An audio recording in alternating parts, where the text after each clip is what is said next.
The Hanseong Pharmaceutical Tower glowed with sterile white light and the hum of profit, but for Min Suk, the halls were a tomb. Lee Min Suk's wrists burned against the leather restraints. The gurney was cold beneath his spine, but not as cold as Dr. Choi's eyes scanning the data on his tablet. Around them, the experimental wing hummed with the efficiency of a machine that had long forgotten it processed human bodies. Trial 47B shows suboptimal enzyme production, Dr. Choi muttered, stylus tapping against the screen. He didn't look at Min Suk, hadn't looked at him properly in 3 years. You're our most valuable asset, Min Suk SSI, but assets that fail to perform become liabilities. The consent form appeared on the tablet, glowing with clinical precision. High-dose suppressant protocol, phase 3. Previous mortality rate, 100%. I won't sign it. Min Suk's voice cracked from disuse and dehydration. The tablet screen went dark. For the first time that day, Dr. Choi met his eyes. Company property doesn't get to say no. 20 minutes later, security threw him into the Seoul winter. The loading dock door slammed shut behind him with the finality of a coffin lid. Min Suk wore nothing but a blood-stained medical gown that snapped like paper in the wind. The suppressants they'd force-fed him that morning were wearing off, making every nerve scream as February air cut through fabric and skin alike. He made it 3 blocks. His legs gave out between 2 warehouses, and he collapsed into an alley where snow had already begun to erase the evidence of the city's cruelty. The cold was a mercy. It would kill him faster than the bleeding or the withdrawal. Min Suk closed his eyes and waited for the numbness. The growl of an engine pulled him back. Through the haze of hypothermia, he saw a black Mercedes idle at the alley's mouth, exhaust curling like smoke in the darkness. The driver's door opened. A man stepped out, tall, sharp-featured, wearing a coat worth more than Min Suk's entire existence. He took one look at the Omega dying in the snow, flicked his cigarette into a puddle, and spoke with the kind of authority that made buildings bend. Get him. Now. Kong Seo-jin knelt in the snow and lifted Min Suk with hands that knew violence but chose gentleness. For the first time in Lee Min Suk's life, someone looked at him like he was worth saving. A man for whom he would soon become the reason Seoul's pharmaceutical empire burned to ash. Before I tell you what happens next, subscribe to Starry-Eyed Lovers and tell me where you're watching from. The warehouse district smelled of diesel and old blood, scent Seo-jin had long stopped noticing. He stood with his back to the loading bay door, watching Choi Dae-young's hands shake as the man tried to explain why this month's shipment was 30% short. The border checkpoints have been. I don't pay you to give me excuses, Dae-young SSI. Seo-jin's voice was level, almost conversational. That made it worse. I pay you to deliver what I purchase. Behind him, his Lieutenant Yoon Tae-min shifted his weight. The movement was subtle, practiced, a warning to the suppliers that their window for negotiation was closing. Dae-young's associate, a thin man whose name Seo-jin hadn't bothered learning, looked ready to bolt. We can have the full shipment by Thursday. You'll have it by tomorrow midnight, or I'll find suppliers who understand the concept of a deadline. Seo-jin turned toward the door. The meeting was over. Tae-min, make sure they... Boss. Tae-min's phone was already out, his expression shifting from enforcer to something more uncertain. We have a situation. Alley behind the warehouse. Kim found something. Seo-jin's jaw tightened. In his line of work, something was never good. What kind of something? He says you should see for yourself. The alley was narrow, choked with industrial debris and the kind of darkness that Seoul's neon never quite reached. Kim stood at the entrance, radio in hand, looking like he'd rather be anywhere else. When he saw Seo-jin approach, he straightened. Sir, we were doing the perimeter check like you ordered, and... Kim gestured vaguely toward the shadows. There's someone. We think they're still alive, but barely. Seo-jin moved past him without responding. His eyes adjusted to the dimness, cataloging the scene with the efficiency of someone who'd seen too many bodies in too many alleys. This one wasn't dead yet, but it was close. A figure curled against the brick wall, half buried in snow that was already stained pink in places. The clothing, if you could call it that, was medical grade, thin as paper. Jesus Christ, Tae-min muttered behind him. Is that a hospital gown? Seo-jin knelt beside the body. Up close, he could see the details. Ligature marks on the wrists, bruising that mapped weeks of rough handling, lips blue from hypothermia. But it was the scent that stopped him cold. Beneath the acrid chemical burn of industrial suppressants, beneath the copper tang of blood and the staleness of medical antiseptic, there was something else. Clean. Pine in winter. Rain on stone. And underneath it all, a resonance that made Seo-jin's alpha hindbrain wake up and pay attention. Omega, rare, and in severe distress. Boss, we should call it in. Tae-min crouched beside him, keeping his voice low. This is a complication we don't need. Could be a plant, could be someone's property dispute. He's dying. All the more reason to. Get the car. Seojin was already sliding his arms beneath the Omega's shoulders and knees, lifting with a gentleness that made Taemin's eyes widen. The body was lighter than it should be, all angles and atrophied muscle. Now, Taemin. Sir, with respect, we have no idea who this is or what we're stepping into. If he's tagged, if he's contracted. The car. Seojin's tone left no room for negotiation. He stood, cradling the unconscious Omega against his chest. Through the thin gown, he could feel the rapid flutter of a failing heartbeat, the fever heat of suppressant withdrawal fighting against the ice of hypothermia. We're taking him to the penthouse. Dr. Han will meet us there. Taemin's jaw worked, but he pulled out his phone. Behind them, Kim and the other men exchanged glances that said everything about how unprecedented this was. Kang Seojin didn't pick up strays. Kang Seojin didn't carry anyone anywhere. Kang Seojin certainly didn't risk his operation for dying Omegas in alleys. The Mercedes pulled up with its engine purring, and Seojin slid into the back seat, still holding his burden. The Omega's head lolled against his shoulder, dark hair matted with melted snow and dried blood. This close, the scent was stronger, cutting through the suppressants like light through fog. Boss, Taemin tried one more time, climbing into the front passenger seat. You know this is going to raise questions we might not want to answer. Seojin looked down at the face pressed against his coat, too thin, too pale, but somehow still fighting to breathe. Then we'll answer them. The Mercedes pulled away from the warehouse district, leaving the suppliers and their excuses behind. In the warmth of the car, the Omega made a sound, barely more than a whimper, and Seojin's arms tightened reflexively. Drive faster, he said quietly. Minsuk woke to softness, and that was wrong. The pharmaceutical wing beds were metal frame and vinyl, easy to sanitize, designed for bodies that were inventory rather than people. This was fabric, expensive, high-thread count, the kind that whispered against skin instead of crackling. He forced his eyes open and immediately regretted it. Floor-to-ceiling windows framed Seoul's skyline like a painting, dawn breaking over glass towers that looked tiny from this height. The room was carved from darkness and luxury. Black marble floors caught the morning light and swallowed it. The walls were the deep gray of storm clouds, broken only by abstract art that probably cost more than Minsuk's life was worth to Hanseong. Even the ceiling seemed impossibly high, making the space feel less like a bedroom and more like a temple to wealth and power. Don't try to sit up yet. Minsuk's head snapped toward the voice, too fast, making the room tilt sideways. A woman in her 50s stood beside the bed, medical bag open on the nightstand. She wore designer frames and the kind of calm that came from seeing everything twice. Her hands moved with practiced efficiency, checking the 4-line running into his arm. I'm Dr. Han Ju-won. You've been unconscious for 18 hours. She pulled a pen light from her pocket. Follow the light with your eyes only. Minsuk obeyed, his body responding to medical authority before his brain could catch up. The light tracked left, right, up, down. Dr. Han made a satisfied noise and clicked the pen light off. Moderate hypothermia, suppressant withdrawal, malnutrition, and assorted contusions consistent with repeated physical restraint. She said it clinically, like reading a grocery list. You're stable now, but you'll need at least a week of rest and proper nutrition. The suppressants I've administered are pharmaceutical grade. None of that black market poison that was destroying your system.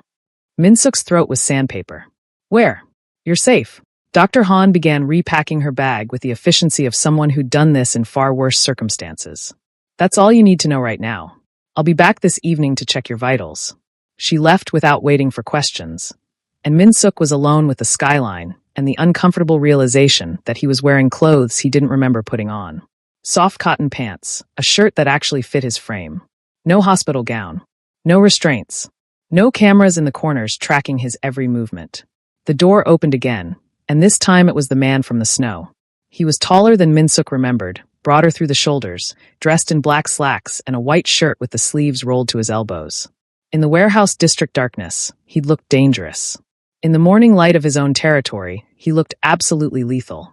All sharp angles and controlled power, the kind of alpha who didn't need to raise his voice to make a room hold its breath. You're awake. He carried a tray, which seemed absurd given everything else about him. Dr. Han said you'd need to eat slowly. Your stomach won't handle much yet.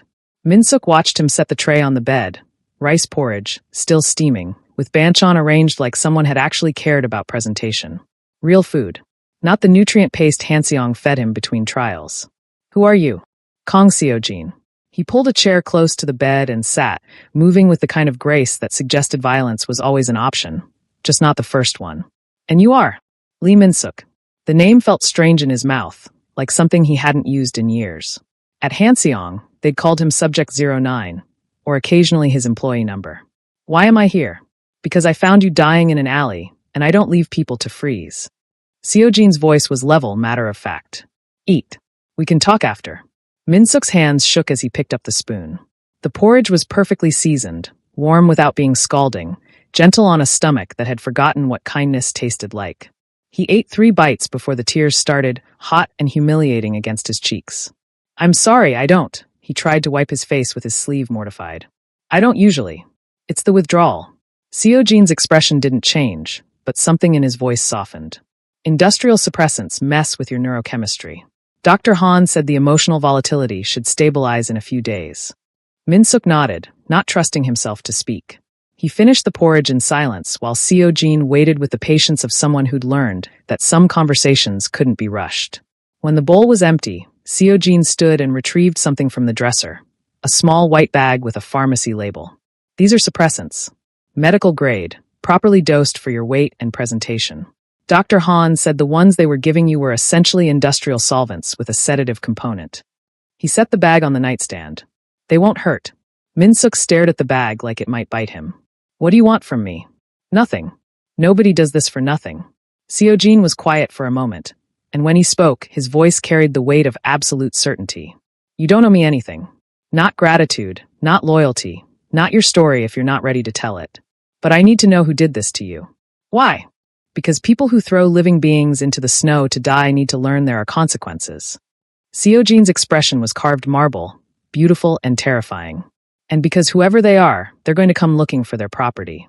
I need to know what we're preparing for. Min-suk looked at the suppressants, at the expensive room, at the alpha sitting beside his bed like a guardian carved from shadow. In the pharmaceutical tower, they'd told him he was worthless except for what they could extract from him. This man had carried him through the snow and asked for nothing. Hanseong Pharmaceutical, Min-suk whispered. They've owned me since I was 7. Seo-jin's expression didn't change, but something dark and satisfied flickered behind his eyes. Not anymore. Seo-jin's office occupied the penthouse's eastern wing, all dark wood and technology that hummed quietly in the background. 3 monitors glowed on the desk, casting blue light across Taemin's face as he scrolled through documents that had cost them 2 bribes and 1 very nervous records clerk. It's worse than we thought, Taemin said without preamble. He'd been working for 18 hours straight, fueled by coffee and the particular kind of rage that came from reading about institutionalized cruelty. Hanseong didn't just abuse him. They built their entire suppressant division on his biology. Seo-jin stood at the window, watching Seoul's traffic crawl through the streets 40 floors below. Behind him, he could hear the click of keys as Taemin pulled up another file. Start from the beginning. Lee Min-suk, born April 15, 1999, to Lee Ji-hoon and Park Mi-young. Both parents died in a car accident when he was 6, drunk driver, head-on collision on the Olympic Expressway. Taemin's voice was flat, professional, the way it always got when the details were bad. He went into state care. 6 months later, he presented as Omega during a routine medical examination at the group home. And that's when Hanseong found him. Not found. Purchased. Taemin pulled up a scanned contract, the ink faded but still legible. The state sold his medical custody to Hanseong Pharmaceutical under the pretense of specialized Omega healthcare. He was 7 years old. The contract gave them legal authority over his medical decisions until age 25, with options to extend. Seo-jin's jaw tightened. That's illegal under the Omega Protection Act. It was. Is. But Hanseong has enough politicians in their pocket to make paperwork disappear. The group home administrator who signed off on the transfer retired to Jeju 2 months later with enough money to buy a beachfront property. Taemin clicked to another file. Here's where it gets worse. Worse than selling a child to medical experimentation? Boss, they weren't experimenting on him. They were harvesting him. Taemin turned the monitor so Seo-jin could see the biochemical analysis, pages of enzyme breakdowns and molecular structures that looked more like ransom demands than medical reports. Min-suk's Omega Biology produces a compound they're calling enzyme OS-09. It's a naturally occurring suppressant catalyst that's apparently rarer than a royal flush. Most Omegas produce trace amounts. He produces concentrations they can actually extract and synthesize. Seo-jin moved closer to the desk, scanning the documents with the focus of someone who'd learned to read medical reports out of necessity. The numbers were staggering. Weekly extractions, monthly baseline measurements, quarterly deep tissue biopsies that were clearly just torture with a medical justification. How much are they making off this? Taemin pulled up a financial spreadsheet that had taken their hacker, Kim Sang-woo, 3 days to decrypt. Their suppressant line, branded as Optima Suppress, generates approximately 200 billion won annually. It's their flagship product. 70% of the Omega population in Seoul uses some variation of it. The room was very quiet. Outside, a helicopter passed, its lights blinking against the darkness. He's not a victim, Seo-jin said slowly. He's their entire pharmaceutical empire. Yes. Taemin closed the financial file and opened another. This one was a research proposal dated 3 weeks ago. And they know he's missing. This is a memo from Director Park Jae-sung to the board of directors. They've declared him a critical asset loss and authorized a recovery budget of 50 billion won. They're coming for him. They're coming hard. Park's already hired the Gwangju Syndicate as external contractors. Lee Dong-wook's people specialize in Omega retrieval. Taemin's expression was grim. They're not subtle, and they don't care about collateral damage. Seo-jin was quiet for a long moment, his mind already running through defensive scenarios and offensive strikes. Does Min-suk know? About what they were doing? I don't think so. The extraction procedures were always labeled as routine medical care. Blood work, tissue samples, wellness checks. They kept him sedated for most of the intensive harvesting. Taemin pulled up a medical log that showed sedation schedules going back years. He probably thought he was just sick. That's what they told him, that he had a condition that required constant monitoring. The door opened, and both men turned.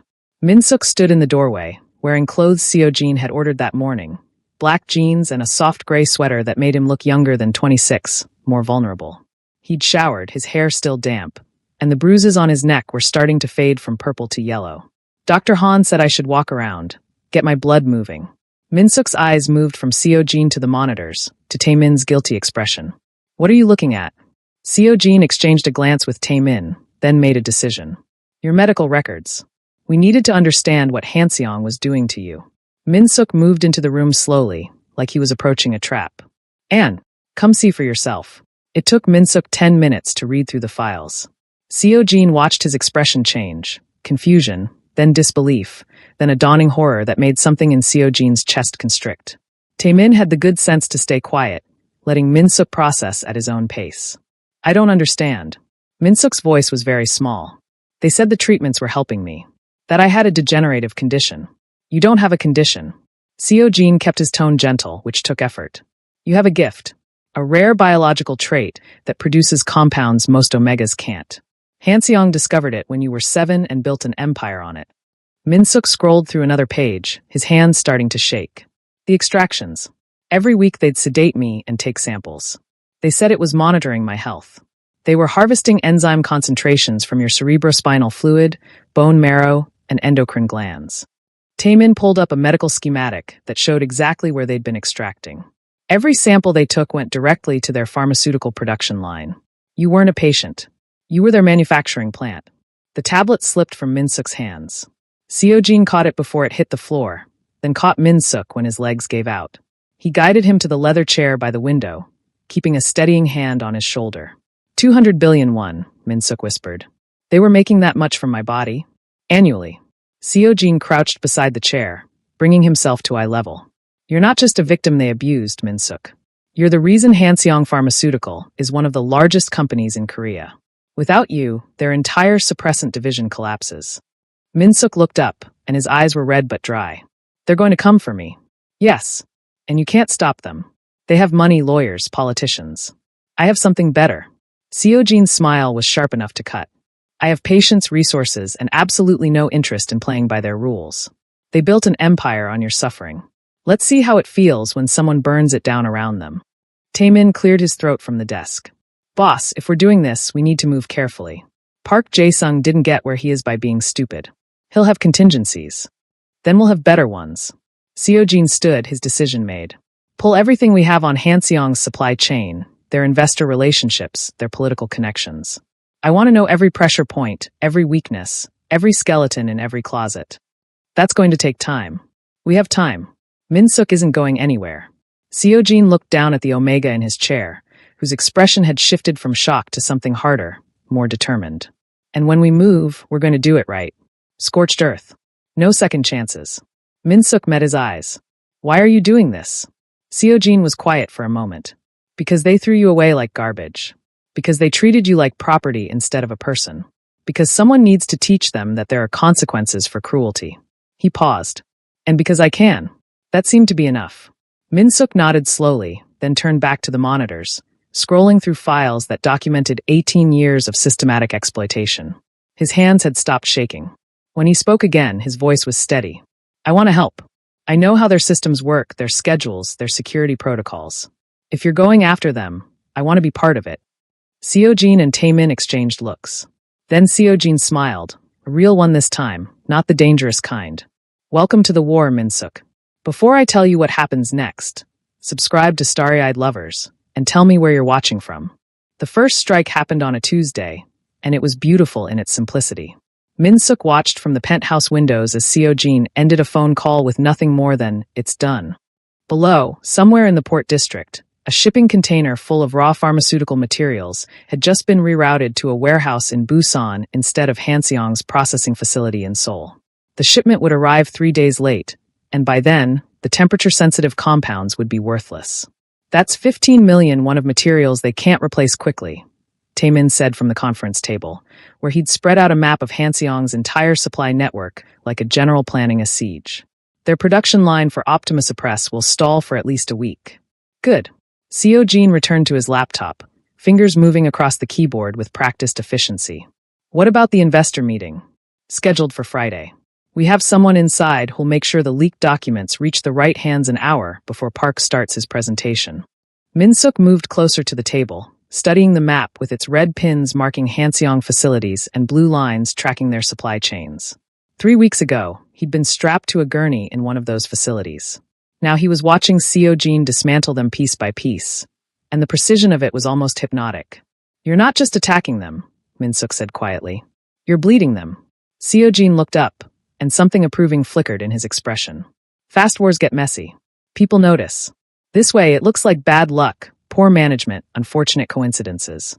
By the time Park realizes someone's orchestrating it, he'll be too busy putting out fires to mount an effective defense. How long will this take? As long as it needs to. Seo-jin closed his laptop.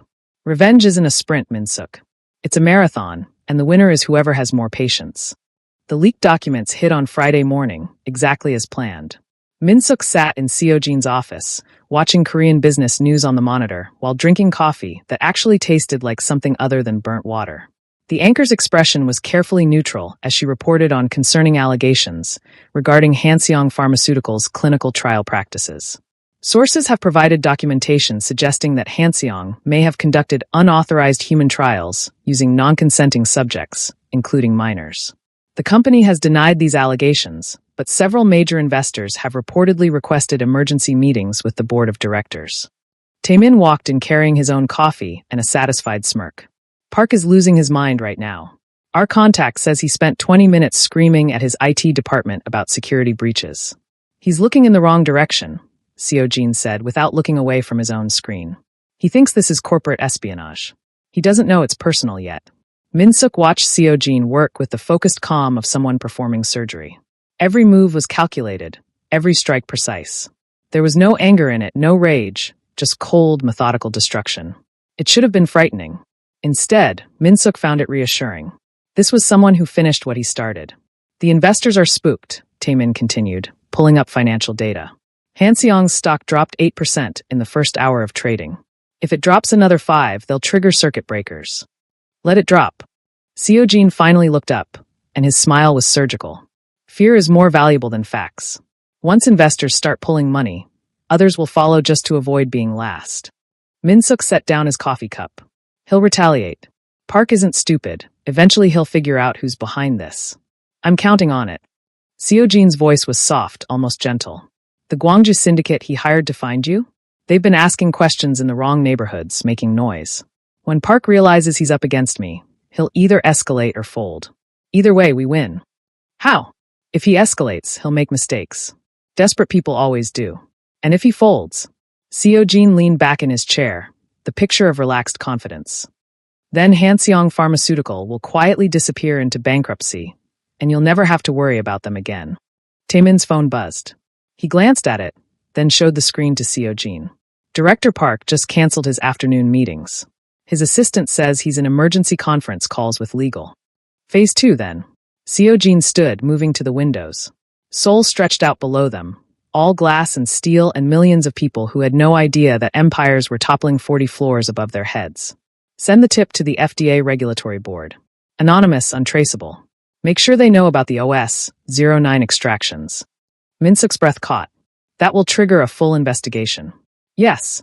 Seo-jin turned to face him, and his expression was carved marble. And when government regulators start asking questions, Park won't be able to lie his way out. The evidence is too concrete, too damning. Hanseong will spend the next year drowning in audits and legal fees. They might come after me harder. If they're desperate, let them try. The promise in Seo-jin's voice was absolute. They'll find out exactly how expensive that mistake is. 2 weeks later, Min-suk was starting to understand the architecture of Seo-jin's war. It wasn't loud. It wasn't explosive. It was death by 1,000 calculated cuts, each one small enough to seem like isolated bad luck, but together forming a pattern of systematic destruction. Suppliers who'd worked with Hanseong for decades suddenly found better offers elsewhere. Research scientists received job offers from competitors at double their current salary.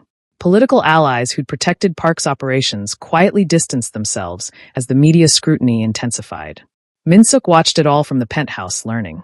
Seo-jin never raised his voice, never showed anger, never made threats he wasn't prepared to execute. Power, Min-suk realized, wasn't about being the loudest person in the room. It was about being the most patient, the most thorough, the one who planned 10 moves ahead while everyone else was still reacting to move 3. You're different, Min-suk said one evening. They were in the living room, Seo-jin reviewing reports while Min-suk pretended to read a book he'd stopped processing 20 pages ago. From what I expected. Seo-jin looked up. What did you expect? I don't know. Someone more. Min-suk searched for the right word. Violent. The city talks about you like you're a monster. I can be. Seo-jin's voice was matter of fact. When the situation requires it. But violence is inefficient. It creates problems, draws attention, leaves evidence. This, he gestured at the reports spread across the coffee table. This is cleaner. More permanent. You're destroying an entire company. I'm destroying a company that tortured you for 18 years and profited from it. Seo-jin set aside his tablet. There's a difference. One is random cruelty. The other is justice that took its time arriving. Min-suk was quiet, processing. You really think you can win? I already am winning. Park just doesn't know he's lost yet. The news notification pinged on Seo-jin's phone. He glanced at it, and something satisfied flickered across his face before he handed the device to Min-suk. The headline read, Hanseong Pharmaceutical faces criminal investigation for unauthorized human experimentation. The regulatory board moved faster than I expected, Seo-jin said. Park's going to be arrested by the end of the week. Min-suk stared at the headline, at the carefully worded article that described years of abuse without naming him specifically. His hands weren't shaking. He felt strangely calm, like watching a storm from behind bulletproof glass. What happens after he's arrested? The company will try to restructure, cut ties with Park, pretend this was all his doing. But the damage is done. Their stock is already in free fall. Their research division is hemorrhaging talent. Their political protection is evaporating. Seo-jin took back his phone. Within 6 months, Hanseong will either be sold for parts or cease to exist. And me? Seo-jin met his eyes, and for once, the careful control slipped enough to show something warmer underneath. You'll be free. Legally, financially, completely. No contracts, no ownership, no company that can claim any part of you. Min-suk thought about that. Real freedom. Not just the absence of restraints, but the actual ability to choose his own path. It felt impossible and inevitable at the same time. Thank you, he said finally. Don't thank me yet. Seo-jin's smile was sharp. Park's not finished. Cornered animals bite hardest right before they die, and he still has the Gwangju Syndicate on his payroll. They're going to make a move soon. How do you know? Because that's what I would do. Seo-jin stood, moving to the windows where Seoul glittered in the darkness. When you're losing everything, you make one desperate play to change the game. Park will come for you, probably within the next 2 weeks. And when he does, we'll be ready. Min-suk joined him at the window, studying his reflection in the glass. Less hollow than 3 weeks ago, less broken. I'm not afraid. You should be. Fear keeps you sharp. Seojin glanced at him. But not paralyzed. There's a difference. Below them, the city breathed and moved, oblivious to the war being waged in penthouse offices and encrypted messages. Min-suk thought about the pharmaceutical tower where he'd spent 18 years being harvested like a crop. Soon it would be empty, its lights dark, its empire reduced to bankruptcy filings and criminal investigations. Seojin was right. Power wasn't always loud. Sometimes it was surgical, patient, and absolutely merciless. And Min-suk was starting to learn how to wield it. Min-suk woke to fever and the sickening realization that his body had betrayed him. The heat crept in slowly at first, warmth spreading through his chest, a restlessness that made his skin feel too tight. He recognized the signs immediately. 18 years of pharmaceutical suppression had made his cycles irregular, unpredictable. But Dr. Han had warned him this might happen. The clean suppressants were letting his body remember what it was supposed to do naturally. He made it to the bathroom before the first wave hit, gripping the marble counter as his reflection stared back. Flushed cheeks, dilated pupils. The glassy look of an omega whose biology had just overridden every rational thought. The scent started next, pheromones flooding the air with an intensity that would reach every alpha in the penthouse within minutes, including Seojin. Panic rose in Min-suk's throat, metallic and choking. He knew what happened during heats.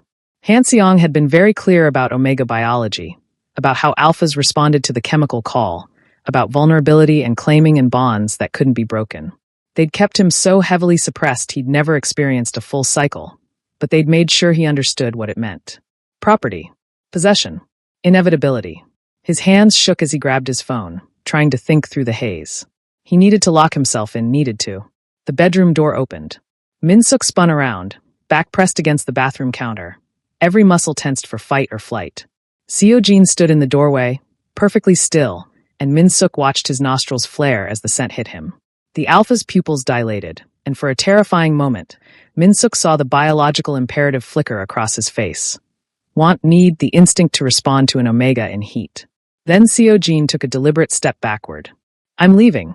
His voice was rougher than usual, strained. Dr. Han is on her way. She'll bring everything you need, suppressants, nesting materials, food, water. Taemin will guard your door from the outside. No one else comes in. Wait, Min-suk's voice broke. You're not. No. Seojin's jaw was tight, his hands clenched at his sides. I won't touch you unless you ask me to. And right now you can't ask. Not when your biology is making decisions for you. But Min-suk struggled to form coherent thoughts through the fever. Alphas don't just walk away from. I do. Seojin was already moving backward into the hallway, putting distance between them with visible effort. You're not property, Min-suk. Not anymore. Not to me. The door closed, and Min-suk heard the lock engage from the outside. He stood there, shaking, trying to understand what had just happened. Seojin had left, had actually turned around and walked away from an unmated omega in heat, which went against every biological and social instinct that alphas were raised with. The heat intensified over the next hour, and Min-suk barely made it to the bed before the full force hit. His body felt like it was burning from the inside out, every nerve ending screaming for something he'd been taught to expect but never experienced. The scent was overwhelming now, calling for an alpha that wasn't coming. A knock on the door made him flinch. Min-suk SSI, it's Dr. Han. Her voice was calm, professional. I'm leaving supplies outside your door. The suppressants are the fast-acting kind. They'll take the edge off in 30 minutes. There's also bedding, pillows, and food that won't upset your stomach. Min-suk crawled to the door, cracking it open just enough to pull the supplies inside. Dr. Han was already gone, understanding that even her presence might be too much stimulation right now. He took the suppressants with shaking hands, then dragged the bedding to the corner and started building a nest on instinct alone. Pillows arranged just so, blankets layered for security and comfort, creating a small fortress against the vulnerability. The door to the hallway opened, and Min-suk tensed until he recognized Seojin's footsteps. They stopped just outside the bedroom door. I'm leaving water and more food. Seojin's voice was muffled through the wood. The suppressants should help, but Dr. Han says the cycle will need to run its course. 2 to 3 days, most likely. Min-suk pressed his hand against the door, feeling the solid wood between them. Where are you? My office. Down the hall. A pause. Far enough that I won't be tempted. Close enough that you're protected. You don't have to. Yes, I do. Seojin's voice was firm. Every alpha in a 10-block radius can probably sense you right now. The penthouse is locked down. No one gets in. No one gets near you. The suppressants were starting to work, dulling the worst of the heat's edge, but leaving Minsuk clearer-headed. He slid down to sit with his back against the door, knees pulled to his chest. On the other side, he heard the faint sound of Seo-jin doing the same. Hanseong used to tell me about heats, Minsuk said quietly. About how dangerous they were. How alphas couldn't control themselves. How omegas became property the moment they presented. Hanseong lied about a lot of things. Did they? Minsuk's voice cracked. You're an alpha. I can feel what this is doing to you, even through the door. The instinct to respond, to claim. Is my problem to control, not yours. Seo-jin's voice was steady despite the strain in it. I'm not some animal that loses all reason because of pheromones. Neither is any other alpha worth knowing. What Hanseong taught you is justification for abuse, not biology. Minsuk closed his eyes, processing that. You're in pain. I can hear it in your voice. I've been in pain before. I'll survive. A soft sound like Seo-jin's shifting position. Your safety is more important than my comfort. Why? The question came out smaller than Minsuk intended. Why does it matter so much to you? Seo-jin was quiet for a long moment. When he spoke, his voice carried something raw underneath the control. Because no one should have the power to take your choices away. Not Hanseong, not Park, not me. Especially not me. You've spent 18 years being treated like property. I won't add to that, no matter what my instincts are screaming. Minsuk felt something break open in his chest. Not the heat, but something deeper. Trust, maybe. Or the beginning of understanding that protection didn't always mean possession. Will you stay? Minsuk asked. On the other side of the door? As long as you need me to. The 3 days passed in a haze of heat and suppressants and quiet conversations through the door. Seo-jin brought supplies every few hours, always announcing himself, always leaving them outside and waiting until Minsuk confirmed he'd retrieved them. They talked about small things, books, Seoul's weather, the street food Seo-jin promised to buy Minsuk when this was over. They didn't talk about Hanseong or Park or the war that was still burning down a pharmaceutical empire. On the third morning, Minsuk woke to find the fever gone, his head clear, his body his own again. He showered, dressed in clean clothes, and finally opened the bedroom door.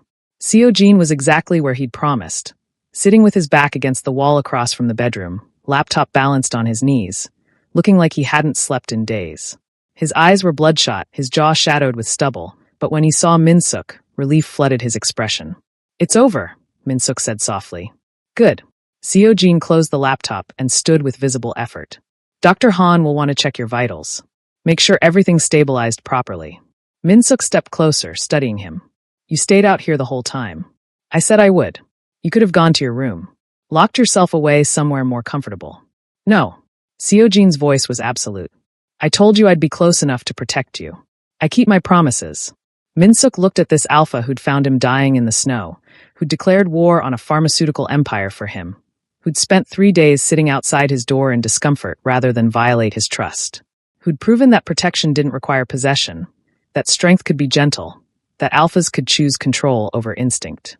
Thank you, Minsuk said, and meant it for everything, the rescue, the revenge, the respect. Seo-jin's expression softened into something almost vulnerable. You don't need to thank me for basic decency. Yes, I do. Because you showed me it exists. Minsuk managed a small smile. And because I'm starting to believe I deserve it. Seo-jin reached out slowly, giving Minsuk time to step back if he wanted. When he didn't, Seo-jin's hand settled on his shoulder, warm, steady grounding. You deserve more than decency. You deserve everything they took from you and more. Minsuk nodded, feeling something shift between them. Not a bond, nothing biological or forced. Just trust, earned through patience and restraint and 3 days of choosing respect over instinct. Partners? Minsuk asked, echoing the promise from weeks ago. Seo-jin's smile was genuine this time, reaching his eyes. Partners. In everything. Minsuk wasn't looking for secrets. He was looking for a pen. Seo-jin had asked him to sign some paperwork. Official documents that would legally sever any remaining ties between Minsuk and Hanseong Pharmaceutical, and then been called away for an urgent phone call. Minsuk had gone to Seo-jin's desk for a pen, opening drawers with the casual permission of someone who'd spent 6 weeks living in the penthouse. The photograph was tucked in the back of the bottom drawer, hidden beneath old contracts and business cards. Minsuk wouldn't have seen it at all if the drawer hadn't stuck, forcing him to pull it fully out to unjam it. The frame was simple, black lacquer, and the glass was fingerprint-free like someone handled it carefully. The photograph showed 2 young men, One Minsuk recognized immediately as Seo Jin, maybe 10 years younger, less controlled, still carrying softness around his eyes. The other was shorter, with the same sharp features but gentler somehow, smiling at the camera with an openness that suggested he hadn't yet learned to be afraid of the world.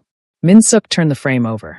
Written on the back in careful handwriting, Kang Seo-woo, 1998 to 2019. 21 years old. Dead for 7 years. I should have put that somewhere safer. Minsuk nearly dropped the frame. Seo Jin stood in the doorway, phone still in his hand, expression carefully neutral in the way it got when he was feeling too much to show it. I'm sorry, I wasn't snooping, Minsuk started, but Seo Jin waved him off. I know. I asked you to use my desk. He moved into the room, setting his phone down with deliberate care. That's my younger brother. Seo-woo. Minsuk looked down at the photograph again, at the younger man's smile. He looks like you. Everyone said that. Same features, different temperaments. He was better than me, kinder, softer, saw the good in people even when there wasn't any to see. Seo Jin's voice was even, but something underneath it was cracking. He was an Omega. The words hung in the air, heavy with implications. Minsuk's fingers tightened on the frame. He died 7 years ago. Suppressant toxicity. Seo Jin sat down in the chair across from the desk, and for the first time since Minsuk had known him, he looked tired. Not physically exhausted, but soul-weary. Black market medication that was half industrial solvent and half luck. It destroyed his liver over 6 months, and by the time we realized what was happening, it was too late. Minsuk's chest constricted. I'm so sorry. He was 21. Still in university, studying literature because he wanted to teach children. Seo Jin's hands were clenched on the chair arms, knuckles white. I was building my empire, making connections, establishing power. I thought I was protecting him by making money, by creating influence. I didn't realize I needed to protect him from the things I was too busy to notice. It wasn't your fault, wasn't it? Seo Jin's smile was bitter. I knew the suppressants he was taking were cheap. He was a student, trying to manage on his allowance without asking me for help because he knew I was busy. I should have checked. Should have made sure he had proper medication. Should have. His voice broke, and he stopped, taking a breath that looked like it cost him. Minsuk set the photograph down carefully and moved around the desk, sitting in the chair beside Seo Jin's. He didn't touch, didn't intrude, just offered proximity. The suppressants came from a pharmaceutical company, Seo Jin continued after a moment. Not Hanseong, a smaller operation that's been out of business for 5 years now. But they all work the same way. Take vulnerable omegas, exploit their biology, profit from their suffering, and when someone dies, call it acceptable risk. Collateral damage. That's why you picked me up in the snow. Minsuk's voice was quiet, understanding clicking into place. Not just because I needed help. I picked you up because leaving you would have meant I learned nothing from losing Seo-woo. Seo Jin finally looked at him, and his eyes were raw. I couldn't save my brother. I was too late, too distracted, too fucking proud to notice he was dying until there was nothing left to save. But I could save you. And I could make sure the people who profit from Omega's suffering understand there are consequences. The war on Hanseong isn't just about me. No. Seo Jin's honesty was brutal. It's about Seo-woo and every other Omega who died because pharmaceutical companies decided their lives were worth less than profit margins. It's about the system that let it happen, the politicians who took bribes to look away, the doctors who knew and said nothing. You were the catalyst, but the rage has been building for 7 years. Minsuk thought about the photograph, about the young man with the gentle smile who'd wanted to teach children, about Seo Jin, who'd built an empire on violence and control, but couldn't save the one person who mattered most, about how grief sometimes looked like justice, and revenge could be love that had nowhere else to go. He would have liked you, Seo Jin said suddenly. Seo-woo. He always believed people deserved second chances, that kindness was stronger than cruelty. I think he would have been proud that I'm trying to prove him right. By burning down pharmaceutical companies? By making sure no other Omega ends up like he did. Like you almost did. Seo Jin's voice was firm again, the crack in his armor sealing over. I couldn't save him. But I can burn down every bastard who profits from Omega's suffering. And I can make sure you get to choose your own life instead of having it stolen piece by piece. Minsuk reached out slowly and took the photograph from the desk, studying Seo-woo's smile again. There was something familiar in it, the cautious hope of someone who'd been hurt but hadn't given up on the world yet. Maybe that was what Seo Jin saw when he looked at Minsuk. A second chance. A way to make the past mean something. Thank you for telling me, Minsuk said, handing the frame back. Seo Jin held it carefully, thumb brushing over his brother's face. You deserve to know. This isn't just about justice anymore. It's personal. He looked up, meeting Min-suk's eyes. For both of us now. Min-suk nodded, feeling the weight of that truth. They were bound together not by biology or circumstance, but by shared understanding of what it meant to survive systems designed to break them. By the ghosts they carried and the futures they were fighting for. I'll help you finish it, Min-suk said quietly. Whatever it takes to make sure Hanseong can't hurt anyone else. For Seo-woo. And for everyone like us. Seo-jin's expression softened into something almost grateful. Partners then. All the way to the end. All the way to the end, Min-suk agreed. Outside, Seoul glittered in the evening light, oblivious to the promises being made 40 floors above. Inside, two men sat with a photograph between them, a reminder of what they'd lost and what they were fighting for. The war wasn't over. But now Min-suk understood it was never just about revenge. It was about making sure the dead weren't forgotten, and the living got to choose their own stories. Before I tell you what happens next, subscribe to Starry-Eyed Lovers, and tell me where you're watching from. The news came at 2 a.m., delivered by Taemin's grim expression and a surveillance photo that made Min-suk's blood run cold. Gwangju Syndicate operatives were spotted 3 blocks from here, Taemin said, spreading the images across Seo-jin's desk. 4 of them, armed, doing reconnaissance. They're not being subtle anymore. Park's getting desperate. Seo-jin studied the photos with clinical detachment, but Min-suk saw the tension in his shoulders, the way his jaw tightened. Double the security rotation. I want eyes on every entrance, every camera angle. No one gets within 2 blocks without us knowing. Already done. But boss, Taemin hesitated. They're professionals. If they're willing to hit us here, in your own building, Park must have offered them something significant. Let them come. Seo-jin's voice was ice. They'll learn why people don't attack me on my own territory. Min-suk stayed silent until Taemin left, then moved to the window, staring out at Seoul's sleeping skyline. Below, somewhere in those streets, mercenaries were planning an assault. Because of him. Because Seo-jin had picked him up in the snow and decided he was worth protecting. You're thinking too loud, Seo-jin said from the desk. How many people are you risking? Min-suk's voice was quiet. Your guards, Taemin, everyone in this building. How many people might die because you won't give me back? I'm not giving you back.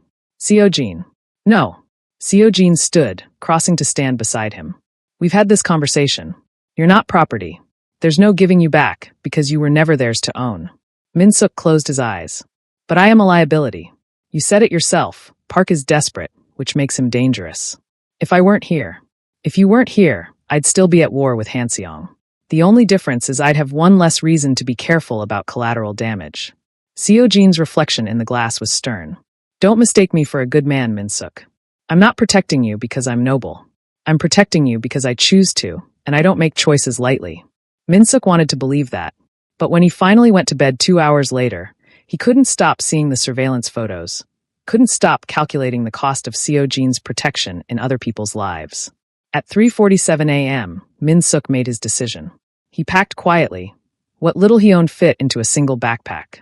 Some clothes Seo-jin had bought him, the suppressants Dr. Han had prescribed, enough money from his small allowance to get him out of Seoul.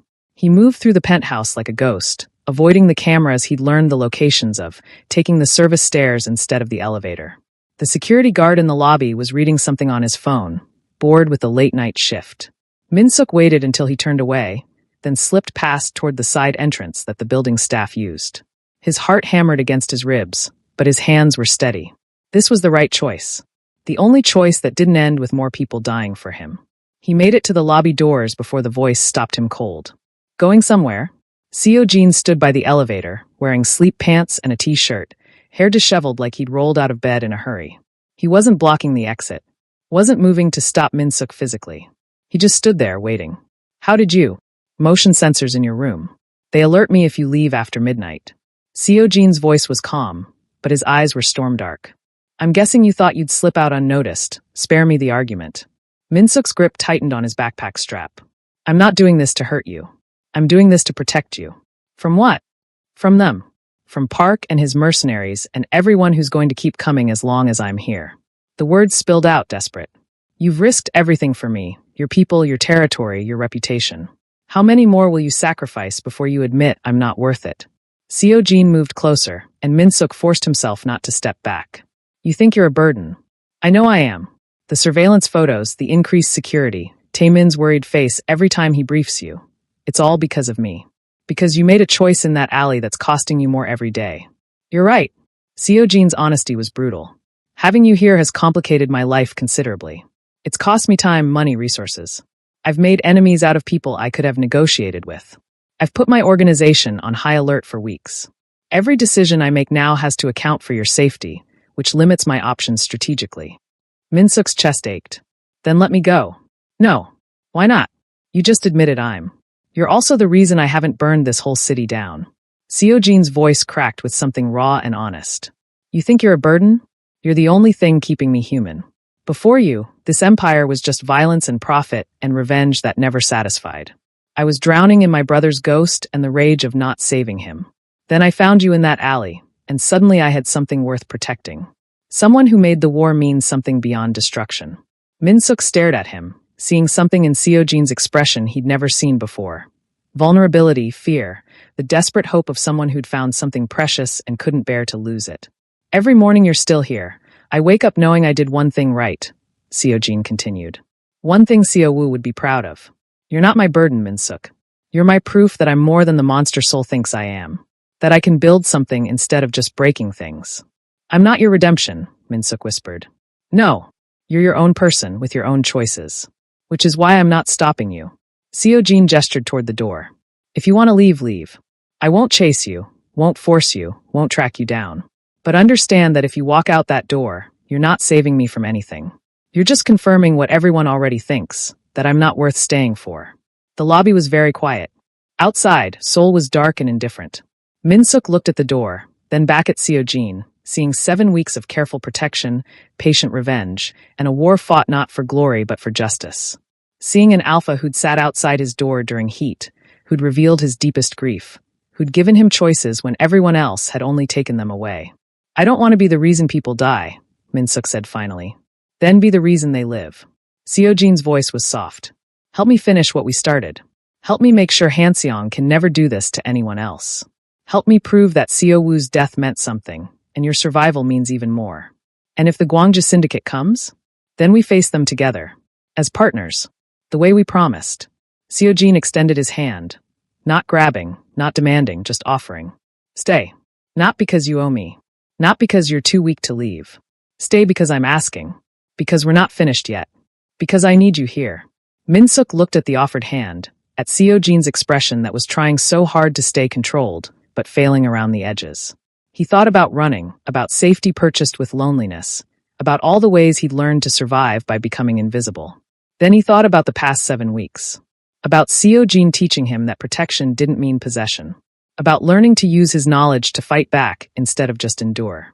About the photograph of Seo-woo and the promise that the dead wouldn't be forgotten.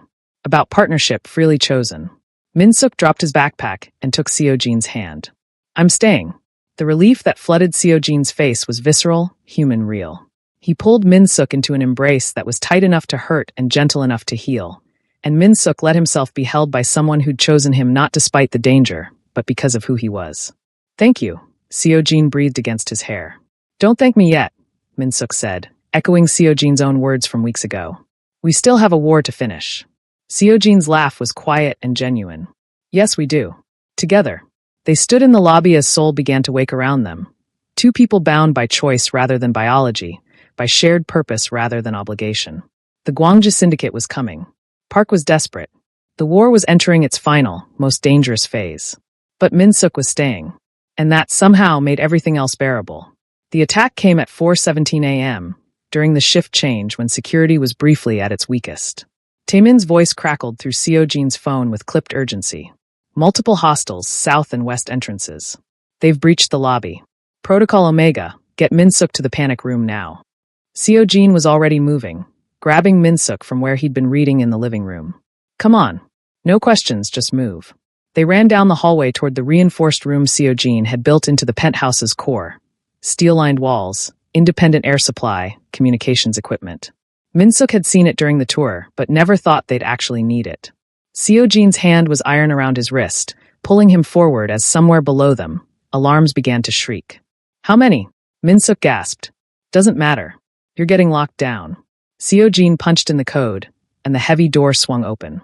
The panic room was smaller than Minsuk expected, maybe 10 feet square, lined with monitors showing security feeds and shelves stocked with supplies.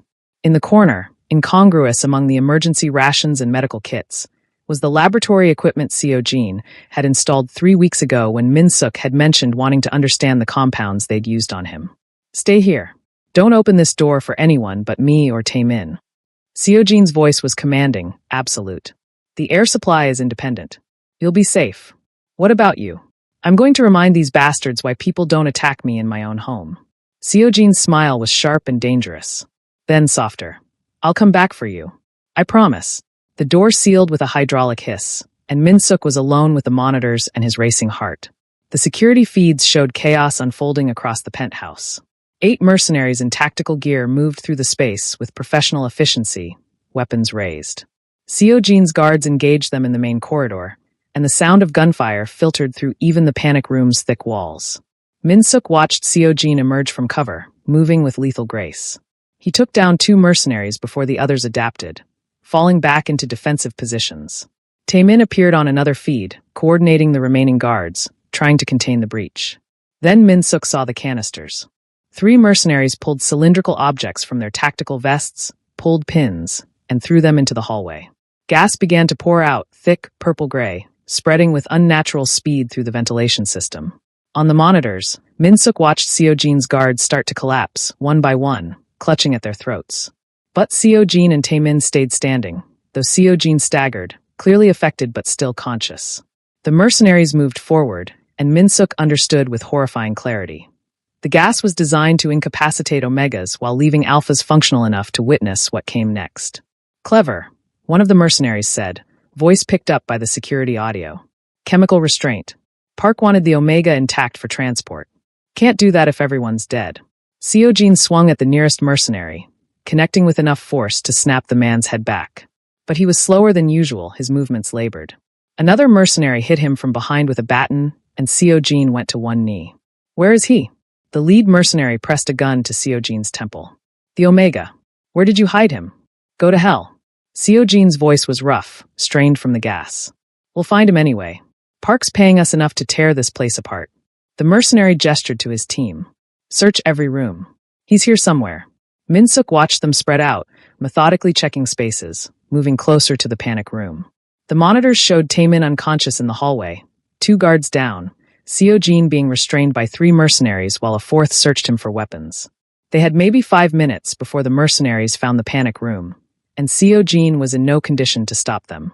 Minsuk's hands were shaking as he turned away from the monitors, frantically trying to think. The panic room had weapons, communications equipment, emergency supplies, but nothing that would help against trained mercenaries with chemical weapons and overwhelming tactical advantage. His eyes landed on the laboratory equipment. Beakers, a portable spectrometer, basic synthesis tools, reagents Seo-jin had ordered for him to study pharmaceutical compounds. Minsuk had been using it to understand what Hanseong had done to him, breaking down the suppressants they'd used, analyzing the enzymes they'd extracted. He knew these compounds, had them cataloged, documented, understood on a molecular level after 18 years of forced intimacy with pharmaceutical chemistry, including the gas currently incapacitating everyone in the penthouse. Minsuk's mind raced, pulling up memories of extraction procedures, of the compounds they'd synthesized from his biology, of the chemical structures Dr. Choi had shown him when explaining why his enzymes were so valuable.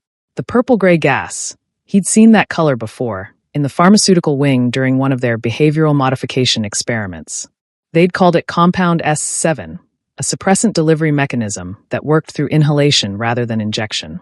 He knew the molecular structure, which meant he could potentially synthesize a neutralizing agent. His hands moved before his conscious mind fully caught up, grabbing reagents from the shelves. The spectrometer powered on with a soft hum, and Minsuk worked with the focused intensity of someone who'd spent years being subjected to pharmaceutical experimentation. He understood these compounds not from textbooks but from lived experience. Every forced injection, every extraction, every time they'd modified his biochemistry had taught him something. The base compound was simple, an alkaline buffer to neutralize the acidic suppressant catalyst. But the delivery mechanism was the problem. He needed something that would disperse through the ventilation system, counteracting the gas quickly enough to help Seo-jin and the others. On the monitor, the mercenaries were getting closer. One stood directly outside the panic room, examining the wall. There's something here. Hidden door reinforced. This has to be it. Can you breach it? Give me 3 minutes with the plasma cutter. Minsuk had less than 3 minutes. He combined the alkaline compound with a volatile carrier, something that would vaporize rapidly and spread through the same ventilation system the mercenaries had used. His hands were steady now, muscle memory from years of watching Hanseong's chemist's work taking over. Mix, heat, cool transfer. The spectrometer confirmed the molecular structure was stable. The neutralizing agent glowed faintly blue in the beaker. Minsuk. Seojin's voice came through the panic room's intercom, strained and desperate. If you can hear me, don't open the door. No matter what they do, stay inside. Minsuk looked at the monitors. Seojin was on his knees, bleeding from a cut above his eye, surrounded by mercenaries. Taemin and the guards were still unconscious. The man with the plasma cutter had started working on the panic room door, metal beginning to glow orange under the concentrated heat. Minsuk made his decision. The panic room had its own ventilation controls, a failsafe to prevent external contamination. Minsuk overrode the safety protocols, reversing the airflow to push out instead of in. He connected the neutralizing agent to the ventilation line, then opened the valve. Blue vapor began to pour into the penthouse. What the hell? One of the mercenaries closest to a vent stumbled, coughing. The purple-gray gas started to dissipate, neutralized by Minsuk's compound. Within seconds, the air was clearing. Seojin's head snapped up, awareness flooding back into his eyes. He moved before the mercenaries could react, breaking free of their grip and driving his elbow into the nearest man's throat. Taemin stirred on the floor, reaching for his weapon. The mercenary with the plasma cutter turned toward the vent, understanding dawning too late. The Omega, he's countering the gas. Abort, we need to. Seojin's fist connected with his jaw, and the man went down hard. What followed was brutal and efficient. With the chemical advantage neutralized, Seojin and his recovering guards overwhelmed the mercenaries in under 2 minutes. The fight was vicious but one-sided. The mercenaries had been trained for Omega retrieval, not direct combat with an enraged Alpha protecting his territory. When the last mercenary was restrained, Seojin went directly to the panic room. The door was half melted from the plasma cutter, and he forced it open with his bare hands, metal screaming in protest. Minsuk stood by the laboratory equipment, holding an empty beaker, looking less like a victim and more like someone who'd just won a war with chemistry. You synthesized a counteragent, Seojin said, voice full of something between awe and pride. I knew the compounds. Hanseong used variants on me for years. Minsuk set down the beaker carefully. I just reversed the molecular structure and weaponized it. Seojin started to laugh, exhausted, relieved, genuine. You just saved all our lives with pharmaceutical chemistry. I learned from the best. Unfortunately, the best were using it to torture me, so I got very good at understanding how it worked. Minsuk stepped over the ruined door. Are you hurt? Nothing that won't heal. Seojin pulled him into a tight embrace, ignoring the blood and sweat and chemical residue. You're brilliant. Terrifying and brilliant. Minsuk hugged him back, feeling the adrenaline start to fade into exhausted victory. Partners. Partners, Seojin confirmed. In absolutely everything. The aftermath of violence was always quieter than the violence itself. Minsuk sat in Seojin's office while medical personnel treated the wounded and police processed the scene. The mercenaries were zip-tied in the hallway, awaiting transport, their tactical confidence replaced by the hollow-eyed look of people who'd realized too late they'd chosen the wrong target. Taemin coordinated with the authorities. Seojin had enough political capital that the attack would be recorded as an attempted corporate espionage gone wrong, the details conveniently sanitized. Drink this. Dr. Han pressed a glass of water into Minsuk's hands. The adrenaline crash is going to hit soon. When it does, you'll want to be hydrated. Minsuk accepted it numbly, watching through the windows as Seoul began to wake up. Dawn was breaking over the city, painting the glass towers in shades of gold and rose. Somewhere down there, people were starting their ordinary days, completely unaware that 40 floors above them, a pharmaceutical empire had just collapsed into ash. Seojin's phone buzzed. He answered, listened for 30 seconds, then ended the call with a smile that was pure satisfaction. That was my contact in the prosecutor's office. Park Jae-sung was arrested 20 minutes ago at his home. They're charging him with corporate fraud, illegal human experimentation, conspiracy to commit murder, and about 15 other counts. He'll have lawyers, Taemin said from the doorway, sporting a bandage on his temple. Good ones. He'll need them. The evidence we've compiled over the past 2 months is airtight. Medical records, financial documents, witness testimony. Even the best lawyers can't argue with that volume of proof. Seo Jin's expression was carved marble. Park is going to spend the rest of his life in prison, and Hanseong Pharmaceutical will be dismantled for parts by the end of the quarter. Min-suk set down the water glass carefully. It's over. Yes. Seo Jin crossed to sit beside him, moving stiffly from the fight. Park gambled everything on getting you back, and he lost. Without you, Hanseong's suppressant division collapses. Without their flagship product, the company follows. The investors are already fleeing. By this time next week, Hanseong will exist only in bankruptcy filings. And the mercenaries?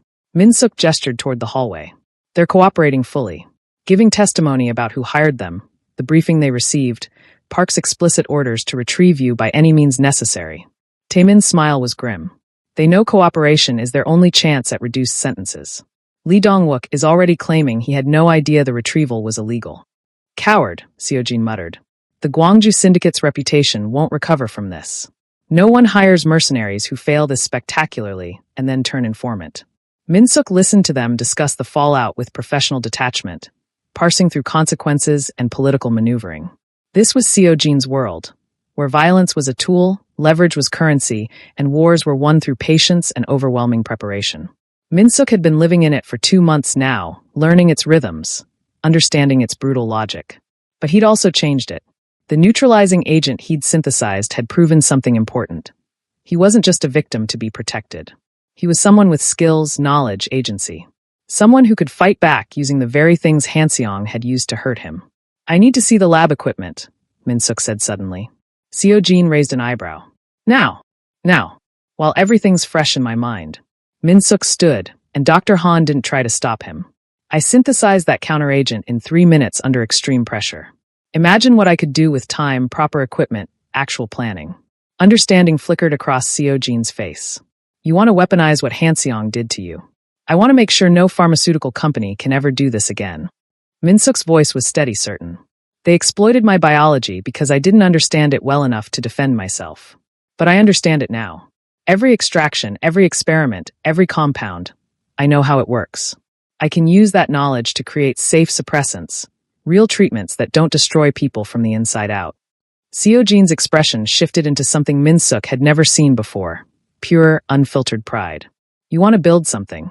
I want to build what Hanseong should have been if they'd cared about omegas instead of profit margins. Min-suk met his eyes. And I want to do it with you. Your resources, your protection, your network. My knowledge, my biology, my understanding of what omegas actually need. Partners. Equal partners. Taemin was grinning openly now. Boss, I think he just proposed a business venture. I think he did. Seo Jin stood, moving to stand beside Min-suk. You're talking about creating an entirely new pharmaceutical division. Research, development, clinical trials. All of it ethical, transparent, designed by someone who actually understands omega biology from lived experience. Yes. Min-suk's heart was racing, but not from fear. From possibility. From the intoxicating realization that he could take everything Hanseong had stolen from him and transform it into something that helped instead of hurt. We'd need laboratory space, researchers I can trust, funding for proper trials. But we could do it right. Make suppressants that don't poison people. Create treatments that actually work. Prove that profit and ethics don't have to be mutually exclusive. How long would this take? Years. Maybe a decade to do it properly.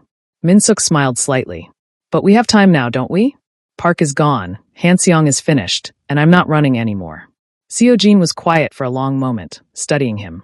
Then he extended his hand, formal and serious. Partners.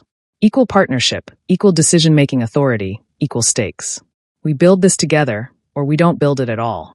Min-suk took his hand, feeling the calluses and scars that told stories of a different kind of survival. Together, then. All of it. They shook on it, and Taemin actually applauded. This is going to destroy what's left of the black market pharmaceutical trade. You realize that, right? Legal, ethical suppressants that actually work? You'll put half the underground out of business. Good. Seo Jin's smile was sharp. They've been profiting from Omega's suffering long enough. Time someone showed them there's a better way. 3 hours later, after the police had left and the penthouse had been cleaned and secured, Min-suk found himself standing at the windows again. The sun was fully up now, soul gleaming in the morning light. Somewhere down there, news outlets were reporting on Park's arrest, on Hanseong's collapse, on the mysterious circumstances surrounding the pharmaceutical giant's downfall. They didn't know the real story. Didn't know about the Omega who'd been harvested for 18 years, or the Alpha who'd declared war to save him, or the partnership forged in snow and synthesized in a panic room during an assault. That story was theirs alone. Seojin joined him at the window, holding 2 cups of coffee. He handed one to Min-suk, and they stood in comfortable silence, watching the city breathe. "What are you thinking?" Seojin asked finally. "That 2 months ago, I was dying in an alley. Now I'm standing in a penthouse, planning to build a pharmaceutical company that might actually help people." Min-suk took a sip of coffee. "It feels impossible. The best things usually do, right before they become real." Seojin's voice was soft. "You've come a long way from the person I found in the snow." "We both have." Min-suk looked at him. This Alpha who'd chosen patience over rage, protection over possession, partnership over power. You could have just destroyed Hanseong and moved on. But you waited, planned, made sure it was thorough. Because you deserve thorough. You deserve justice that meant something, not just revenge that felt good. Seojin set down his coffee cup and turned to face Min-suk fully. "I told you once that you were the reason I hadn't burned the whole city down. I meant it. You gave me something to build toward instead of just things to destroy." Min-suk smiled, genuine and real. "So what do we build next?" "A kingdom," Seojin said simply. "Built on ash and better intentions. A pharmaceutical company that doesn't exploit omegas, that provides real care instead of corporate predation. We'll use everything we learned from Hanseong, their supply chains, their research, their market position, and do it right this time. It won't be easy. Nothing worthwhile ever is." Seojin extended his hand again, formal despite everything they'd been through. "Partners?" "In absolutely everything." Min-suk took his hand, holding on. "Partners. In everything." Below them, Seoul continued its endless motion. Unaware that in a penthouse built like a fortress, 2 people were planning to reshape an entire industry. The pharmaceutical empire that had profited from Omega's suffering was gone, reduced to bankruptcy and criminal charges. And in its place, something new was beginning, built not on exploitation but on understanding, not on cruelty but on consent. Min-suk was wearing one of Seojin's shirts under a lab coat, still stained with chemical residue from the synthesis that had saved them all. He looked less like the dying Omega from the snow and more like someone who'd discovered that survival wasn't the same as living, that knowledge could be power when wielded with purpose. "To new beginnings," Seojin said, raising his coffee cup in a toast. "To kingdoms built on ash," Min-suk agreed, clinking his cup against Seojin's. "And the partnerships that make them possible."